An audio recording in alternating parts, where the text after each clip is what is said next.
Good afternoon. Today I'm going to be doing a commemorative speech over my great-grandfather. I titled my speech, "My Pa, My Best Friend."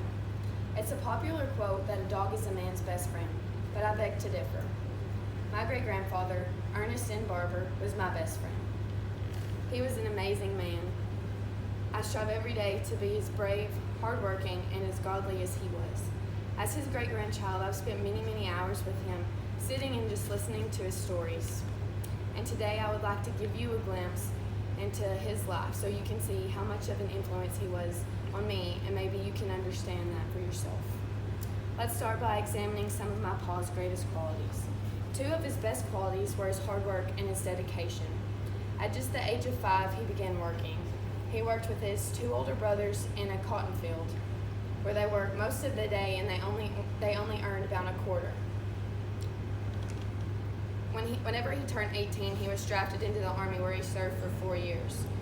Once he was released from the Army, he began working in factories, like some in Texas and Oklahoma, and then he moved to Smithville and he worked there until he retired. But after he retired, he didn't really stop working. He kept working on the farm and around his house until he was just unable to work anymore. He also moved 12 hours away from his home whenever he was discharged from the Army. He moved from the Oklahoma-Texas area all the way to Smithville, Tennessee, which is about a 12-hour drive.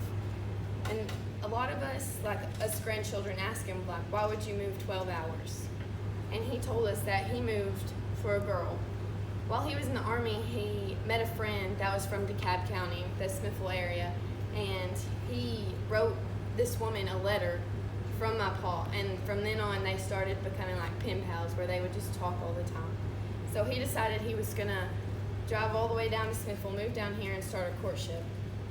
So it took him 2 weeks to convince her to go on a date with him, but soon after they went on their first date, they got married. And not only was my pa hardworking and dedicated, but he was brave beyond measures. To me, his bravery was one of his best qualities. While he was in the Army, he witnessed many brutal things, many people dying where there was nothing he could do about it. He had many friends die, and he knew many people that had been through horrid things and witnessed like many bad things. Once he got home, he never really wanted to talk about his experiences while he was in the Army, but not many people do. Another thing that I think makes him really brave is how he moved 12 hours away from his home, where he had no family, he had no friends, he was just all by himself, and he just moved for a girl. So if something had gone wrong with that, he would have been stuck here by himself, and he would have had to wait before he saved up enough money to get back home. Something else that I think makes him extremely brave was not many years into his marriage with his wife. His wife had passed away, and they had 2 really young children.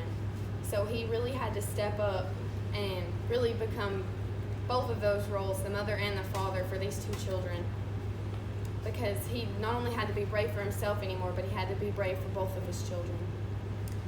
My pa had several more good qualities, but the most important thing was his relationship with God.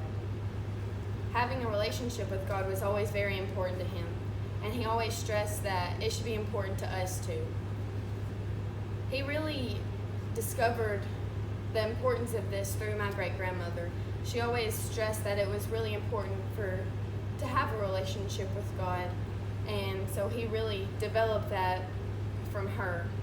And after she passed away, she wanted to make it known that it should be important to all of us, our great-grandchildren, my grandfather, my mother, and all of her sisters. And he always wanted us to go to church. So when I was little, he was in his 90s, and I was 6 or 7, and he always wanted me to go to church. So I would go to church on Sunday mornings, and I would come back to his house while he was sitting in his chair, and I would tell him about what I learned, which would always make him extremely happy. So in conclusion, I hope that during my speech, this helped you see what a huge influence my pa was for me and for my family. And I aspire that one day I will be as brave, hardworking, and dedicated as he was. Thank you for your time.